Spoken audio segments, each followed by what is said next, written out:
Yo, yo, yo! What's happening, people? We're back in the chair for the Instagram Live. How's everyone getting on? Are we bored? Are we learning new things? Are we working out more? Are we eating better? Are we getting some fresh air? Are we thinking? Are we trying to improve ourselves? Are we coming back stronger? I hope all of those things are. So, we are going to be talking very shortly to Aamir Khan. Of course, one of the great figures of British boxing. Yeah, sorry, I know I need a haircut. It's terrible, I know. World boxing, great stalwart, and all of a sudden, he's online. Going to be connecting now. Oh, he's declined me. Oh, Amir, you decline me, my friend. Send another request in. That was a good start, though, to be fair. So I saw a lot of stuff. Amir Khan did an interview the other day about talking about whether he has another fight left in him. What's the plans for the future? That's what we're going to talk about with Amir today. We'll give it another go. We're trying to connect now. Here we go. Hey, man. Sorry, mate. I pressed the X button. I thought something happened. So Mate, the good news is I've noticed that now you've had a shave, you look a lot younger. You know, I look back So I'm 25 going to try and again. do that myself, mate, because we're stuck here in isolation. I think the last time, when was the last time you had a shave? Oh, mate, this yesterday morning. You know, us real men, this is how we grow our stubble. Do you know what I mean? That is growing back again that quick. Hey, how you been? How's life treating you? What's happening? I know you. Listen, you love to be on your travels as much as me. You're always flying around here, there, and everywhere. What's it been like for you? I know it's been getting to spend a bit more time with the kids. Yeah, it's been quite hard, but to be honest with you, I think it's a good thing as well because I've got to spend quality time with my family, my wife, my kids, obviously newborn baby as well. So, and you know, I'm spending more quality time with them at home, taking them out in the garden, you know, do some exercises with them. See, I got 2 plots in my house where I've got another annex. So I can walk across there. Sometimes I can get my alone time there, make my phone calls and have my little chills. But overall, I mean, you do get bored. I want to hit the gym properly. Like, I've got a little gym at the house, but I want to hit a proper gym so that way I could do a proper workout, you know, hit some bags, do some shadow boxing and look myself in the mirror and stuff like that while I'm shadow boxing. But it's hard, you know, and I can just imagine there's a lot of people are probably watching this, but they must be getting so frustrated at home. But you have to stay strong through this period of time now where we have to stick together. And I think it's great what you're doing here, Eddie. Doing one of these. We're just trying to keep people with content, keep people talking about boxing. What's your advice, Amir? You've done everything in boxing, but to the younger fighters right now, you know, we know that boxing can save lives. It can keep you disciplined, give you that regimental lifestyle. Yeah. But obviously, some people now they don't have the camaraderie of a camp. They don't have the time to go in but now more than any time, try and close the gap on the fighters above you, and try and improve yourself somehow. Yeah, that's it. And the best way of doing that, you know, for me, the best thing was to move away. Sometimes being around your comfort zone, being in the UK for me was a little bit difficult. A lot of people knew who I was. My friends were always over at the gym. You want to impress them. You're not learning things, and you know, whereas when I went to America, I was away from everyone. I was isolated in a training camp on my own with just my gym mates. Everything around that camp was about boxing, and I was watching fights and watching things. And, you know, whereas you're away from all the distractions. And I think that's where a lot of the young guys have to do now. They have to kind of lock themselves away because look, nowadays we have all this Instagram, Twitter and everything. And I think it can take your eye off the game sometimes. If you start reading the comments of people, don't let that get to you as well, because sometimes that can put you right down. And I think with these up-and-coming fighters, they need to stay a little bit more focused on the boxing. Forget what people are saying. Because I've been one of them fighters where if I let people, all the shit I get and all those things I've read about myself, if I let that get to me, it would have destroyed me. But don't ever let those things get to you, because you know what? It's only going to put you down. I've seen you get loads of stick. Listen, so do I on social media as well. Do you not read? Have you stopped reading it now? Are you a case where? No, I do read it. Look, you do read it. You probably read it as well, Eddie. You know, I do read it. Yeah, but it's different for me because the fans are my customers.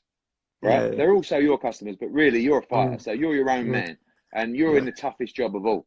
So yeah, really, I feel worse for fighters getting stick because, listen, I'm just a chubby geezer who goes to the office. You're putting in the miles, you're putting in the hard yeah. spars, you're putting in the runs, you're And people dedicating your don't life to realize the sport. that. No, I know. And I think that's what people need to realize. Look how hard we work. Like you might fight, you might win some, you lose some, but there's the work that we've put in 10 weeks of training camp away from your family, away from your friends, and you're literally waking up in the early hours in the morning, going for a run. You come back home, you sleep again, you eat, and then you train again. I mean, it's hard, man. It's not easy, and still to get stick for that. And you think, if people knew my life, really, they think you live this lavish life and everything, but when you're in training camp, it's not a lavish life, man. I mean, even yourself, Eddie, you probably travel all around the world, not because you like traveling. People probably think you're traveling because you love it, but no, it's work. Mm, You travel for work. sure. Well, listen, one thing we're not doing at the moment is traveling. So I saw a That's really it. inter I saw a really interesting article yesterday. I think it was Yeah. Boxing Scene or something like that, talking about your future, and Mm, talking about the fact that you don't know what's next or when's next or if there is anything next. And that was something exactly. that sort of grabbed me from the article, that you're not guaranteeing right now that you're not done in the Yeah, sport. I'm not done yet. No, no. I still have a couple of fights left in me, one or two at least. I just feel that I've been in the game a very long time. I've had almost 40 fights, I've had 39 fights, and I've had a brilliant career, and I love the sport to bits. But I think there's gonna come a day where I want to do other things as well, because it's hard for me to do my charity work and do all my appearance stuff and travel the world, because on back of my mind there's always boxing. I've always got boxing back in my mind. I can't really chill out properly. But till I say I'm done from boxing, then I can feel free. Then I can feel like I can do whatever I want. But at this moment in time, I still want to fight, and we just don't know how long this coronavirus is gonna last. Is it gonna last a year? It Is it sits gonna quite be a well little with bit you less? though. Like when we talk about your break with Ramadan. Now that's something Yeah. that's always been sometimes difficult to schedule your fights around. But actually, Yeah. this might actually work in the benefit of you because no one is going to be fighting during that period. So really, for me to get, hopefully, if after Ramadan, once Ramadan's over, end of summer, maybe that's when they'll allow sports happening again, and hopefully then I can start my training camp. So in a way, I think it's a setback for everyone. Normally, every year I had a setback because of Ramadan. I have to stop training. I miss a big payday. I miss out a fight. But still, I think sometimes having a bit of a break, I think this break might do a lot of good for a lot of people, because it'll give them a chance to kind of realize where they want to be, what they want to do in the life, in their career. And also, I think it'll be good in a way where give their body a rest as well. Being in Mm. the gym every day, sometimes you don't need that. I know a lot of young fighters who are always 24/7 in the gym training their ass off. You don't need to be in the gym every day. You need a Yeah, break as well, man. you know what? One thing I just want to talk about is sparring, because there's been a lot of Yeah. people talking lately about sparring and the effects that Yeah. hard sparring can have on. And there's a kind of school of thought now. The old school of thought is the hard spars are absolutely integral to the training camp, and the kind of like the new thought is maybe you shouldn't have too many tough spars. Where do you No. stand on sparring? Listen, you've been around, Mm. you've been in so many different Yeah. camps. What's So your advice every to coach is fighters? different. Yeah, every coach is different. I work with all the coaches from Freddie Roach. So Freddie Roach is a coach that likes hard sparring, and literally a week just before the fight, you stop. So your last spar is on the Monday, and you fight on the Saturday. So anything can happen then. You can get caught. You're losing weight. Your skin's a little bit thinner. But I think with sparring, see, every time I was in the wild card, it was always a war. I was sparring guys like Provatnikov and all the top elite Russian fighters. They were all there, and everyone wants to knock your head off. I was even sparring Manny Pacquiao. I mean, Manny Pacquiao wasn't going easy. It was a full-on hard spar. We were head-to-head and toe-to-toe. But I just feel that it does take a lot out of you. See, when I had that fight against Peterson, I just felt gassed out, man. I think I'd left it all in the gym. And I think sometimes when you have too many hard spars, and this was 12 rounds after 12 rounds we were doing, sometimes doing too many rounds in the gym, you can leave it in the gym as well. So I think you might want to ease it off a little bit, take your foot off the gas. Sparring's about, getting the timing right. As soon as you got the timing right, and you've got as I've got older, I've kind of realized it a little bit more. I think sparring around about 150 rounds or 100 rounds for a training camp for a fight is probably enough. So I've done like 300 rounds of sparring, 400 rounds of Mm, sparring, and that's where I felt flat. mm. So you don't want to leave in the gym. We talk about Manny Pacquiao there. when you talk about your career now moving forward, Yeah. you've achieved so much. Is it the facts of you want, the legends, you want the biggest events? I mean, people talk about Manny Pacquiao. There's a lot of messages coming in about your friend Kell Brook as well. Yeah. People still want to see that fight. Is it just, you want, if you come back to this sport now, it's got to be the biggest fights possible. It has to and be the biggest, occasion. definitely, man. I mean, it's what motivates me now. You know, when you've made so much money in the game, you've done so well, you've won the world titles, what's going to motivate you? It's going to be the big fights, and obviously the big name fights. Now, I think a Manny Pacquiao fight is huge. That'll be massive anywhere in the world, wherever it was. Then you've got other names like you got Kell Brook. I think that's another massive fight in the UK. But obviously, what's the situation with that fight now? I know he's gone up to 154. Yeah, he's sort of at 54, but he made it so easy last time. I believe he can still make 47. I still think it's a disadvantage for him at 47, as it was in the Errol Spence fight. I think it's quite an interesting situation because I think that Liam Smith summed it up quite well, where he was sort of saying that the situation Liam Smith's in with Kell is a bit like Kell's in with you. Whereas you want to look, you're looking at Pacquiao. Everybody wants you to fight Kell Brook in the UK. Liam Smith wants to fight Kell Brook really bad at 54. Kell Brook wants to fight you or fights Crawford. Yeah, makes sense. So it's like an interesting situation. But listen, for me, as we know, that we're not going to go into it. To a situation with Kell Brook, for me to come back to that is a massive stadium fight. If he stays at 54, man. I do like the Liam Smith. Where do you sit on Brook Liam Smith as a fight? See, I sparred with Liam Smith when I was training for, which fight was that one? I think that was for the Crawford fight. I think it was for the Crawford fight. I was sparring with Liam Smith, and he's strong, comes forward. He's a very good fighter. His timing is amazing.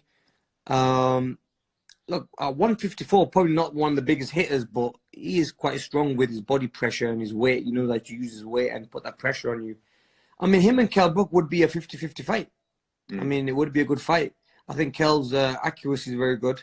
I think timing-wise, I think it'll be like a game of chess if they fought each other. It'll be a good fight. Okay. Well, listen. Would you ever make that happen? Yeah, I'll make it happen. I still want to make you be Kell, but we'll see where we get with that when we start back. But listen, I appreciate you coming on, mate. We're going to move on to another guest. Thanks for everything. Take care of yourself and your family. Thank you very much. soon. I appreciate it. Cheers, Amir. Bye, mate. Bye. Amir Khan, listen, love him or hate him, what he's done for the sport has been incredible. And from people that have achieved everything to people that are on their way to achieving much, pleased to shortly have on Terry Harper, the WBC IBO world champion. For me, one of the most exciting female fighters right now in world boxing. Huge fan base. Terry, if you're out there, press the invite button, please. Log on, off, log back on if you need to. Of course, we know she had a fight due with Natasha Jones, which is postponed. We're going to see that fight probably in July now, or hopefully late June. We'll go to the... There we go. Okay, we're dialing in for Terry. Terry! Hi. How you doing? I'm good, thank you. How are you? I'm all right. You bored yet, or what? I mean, you're someone who lives in the gym. Yeah, I'm just in my little makeshift gym now. I'm not that bored yet. I'm kind of used to just training and then going home and napping in between. So I'm all right at the minute. I'm coping quite well. You were one of the first fights that actually got postponed. Of course, we know that March 28th was postponed, and then April came quickly after. How was that? How's that been? I mean, you've been in a situation where you've known for a while your fight's off now, and you don't know when that fight's going to be rescheduled. We hope late June, early July, but just about staying disciplined now and ticking over. Yeah, I were excited to go back to Doncaster Dome. For me, it's a special place. That's where I made my professional debut on the smaller shows. So I were excited to go back there. And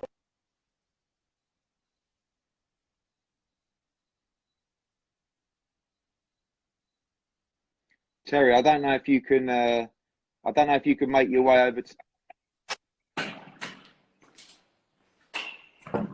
I don't know if you could make us better. Yeah, there you go. Yeah. Oh, Get some of that fresh Doncaster air. It looks unbelievable out there. Yeah, so How's life changed for you two? I mean, we know you see your first house in the background there, but just day to day, you know, going up from working in the chip shop to becoming world champion. I think your story is a really big success story for British boxing. yeah, I feel quite lucky, to be honest, and I'm like proof showing doing something that you love. It's got massive what do you call it? I don't know, my mind's gone. But yeah, it's doing something that I love, and the rewards are coming with it. So I'm just grateful, and that's just from being in the gym, 100% dedicated to the sport. And yeah, I'm grateful for every opportunity that I'm getting. I had Katie Taylor on the other day. She was speaking so highly of you, you know, talking about the fact that you're just so young at the moment and you're getting better. I get the feeling with you, and I know Steffi feels the same way, but you're not even really close yet to fulfilling your potential or your ability, and really this is just a start. Yeah, definitely. Every time I'm in that gym, I'm learning something new, and I can see when I'm watching old videos back, like from a couple of years when I first turned over me on the pads or when I was sparring, I kind of cringe a bit at thinking, oh, I really like that. So I can see how much I'm improving, like on a daily basis. So I'm excited. Yeah, I'm 23 years old. I've got a lot of time. I've got a lot of time ahead of me to perfect my craft, really. Next up for you, Natasha Jones. Katie was talking very highly of that fight, so she doesn't think we've seen the best of Natasha Jones yet in her pro career. Obviously, they duped off in the amateurs, especially in the Olympics as well. I know people are talking about unifications and, you know, maybe even a Katie Taylor fight in the future, but no overlooking Natasha Jones in this fight, and obviously an all-English fight for a world championship is great for women's boxing as well. Yeah, definitely. Me personally, I think Tasha's going to be one of my toughest tests yet. Obviously, she's got the advantage of being southpaw. It's not something I'm used to, and she's an elite amateur. As people saying they've not seen best Natasha, I don't think she's really been in the ring with anyone and proved herself yet. So I think when we go head to head, I think that's when you'll see the best of us both. Can I ask you about another fight as well? I know you're never going to talk badly about anyone yet. We're working on that for the press conferences for the big undisputed fights. But talk us about a fight that might have relevance to you in a year or so's time. Is Katie Taylor against Amanda Serrano. Great fight, 7-division world champion against the undisputed lightweight champion as well. How do you see that fight playing out? And I think it's a very dangerous fight for Katie. Yeah, it's the best fight in the best, as you can say. And that fight's just going to be nothing but excitement, and it's a true 50-50 fight. Both of them don't want to be losing, so they're going to leave it all in. And we were planning to, so obviously I was fighting Tasha. We were planning to get over to Manchester and watch the fight live, but I'll be excited to watch that fight when it does happen. And obviously they're both potential opponents for the future, but for now we're sticking at the super featherweight division and. Yeah, just learning my craft. British female boxing just absolutely flying. I mean, obviously around your weight class as well. But talk to us about those fighters coming through. Obviously, you got Savannah Marshall fighting for the 175-pound world title. You got yourself. You got Shannon Courtenay. You got Ellie Scottney, who's making her pro debut soon. Chantel Cameron as well, up at 140, going to be fighting for the world championship as well. But just so many different fighters right now. And talk to me about that domestic division, pound for pound, you know, with Savannah and Chantel as well. Some really good talent. Yeah, there's a lot of great female talent coming through, and Matchroom and Sky Sports are doing great stuff for us female boxers, obviously putting us on these big shows and where we belong, really. So yeah, I think Chantel Cameron's a very good, strong boxer. Obviously Savannah Marshall and stuff, but again, they could be possible future opponents when I look at moving up weight.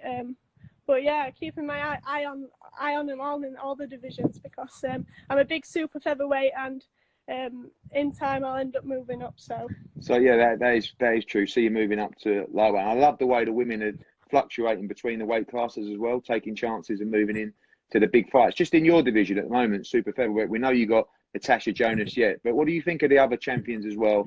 I know we've had conversations with Eva Brodnicka as well, another world champion that could be a potential unification fight for you.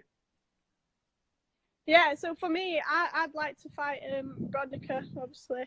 I think it'll be a good fight. There's obviously Amadou, she's a tough She's a good opponent. fighter, Yeah, there's Michaela Mayer over in America. So yeah, there's a lot of talent in this weight category. So it's just exciting, and I'm just focusing on one fight at a time, and I'll just fight whoever I get told to fight. Good. Well, listen, we love your attitude. I'm very proud of you, Terry. You've done fantastically well. Thank you. And we look forward to seeing you back when we're up and running, hopefully end of June, early July. Yeah, thanks for having me. All right, Terry, see you soon. Bye. Bye-bye. Terry Harper there, current WBC IBO world champion. Next up is PBK, Josh Kelly, who is actually the first fight to be delayed. His March 28th fight against David Avanesian. And, you know, the bad thing about Josh Kelly is he's so handsome and he's going to make me look extremely ugly. This guy has it all. Just going to see if he's online yet. Not yet. Yeah, so obviously his fight with David Avanesian called off. Great fight. This is probably one of the fights that I was looking forward to the most, because what I love about these Olympians is when they come out, they get the opportunity to learn their craft, box all around the world, and then every now and again they go into a situation where they have to be tested and tested to the highest level. I think that Mark Wright, mate, that's Mark Wright, my skinny brother. What's happening? David Avanesian, since that first fight was pulled off, has gone from strength to strength. 2 big wins against Laranja in Spain. And I think he's a real handful. But if Josh Kelly is as special as we think he is, as special as Adam Booth thinks he is, he can come on and make a big statement in the 147-pound division. Still waiting for PBK.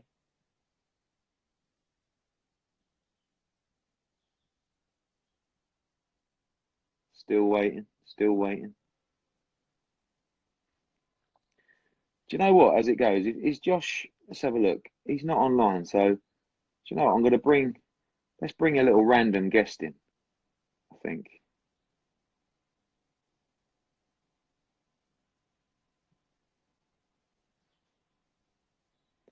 What about our latest signing?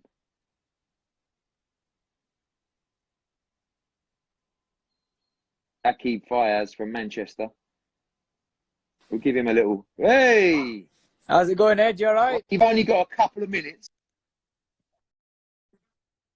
because we're on a schedule here. Yeah. But I just wanted to bring you on, say hello to all the fans. Aqib Fayaz, our latest signing from Manchester, huge talent, trained by Jamie Moore. Welcome to the team. The platform is yours.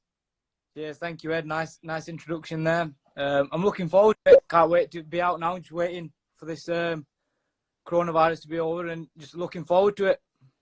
Obviously, last time out, you boxed up at the lightweight division. We had a chat after the fight. Looking to come down and box somewhere around that featherweight division for sure. Yeah, that was the plan initially anyway. Obviously, the last fight was a lightweight, but, you know, coming down slowly and steadily, and Jamie's saying within the next sort of year or so, touching the featherweight or super featherweight division, whatever's more comfortable. Well, listen, when we get back, you'll be there. Big nights ahead for you in Manchester, my friend. Just wanted the fans to see you. Follow this man. Big talent. And we'll see you soon, my friend. Yes, thank you, Ed. Thanks, Aqib. Bye, mate. See you. Right, good to drop that in. Future talent there.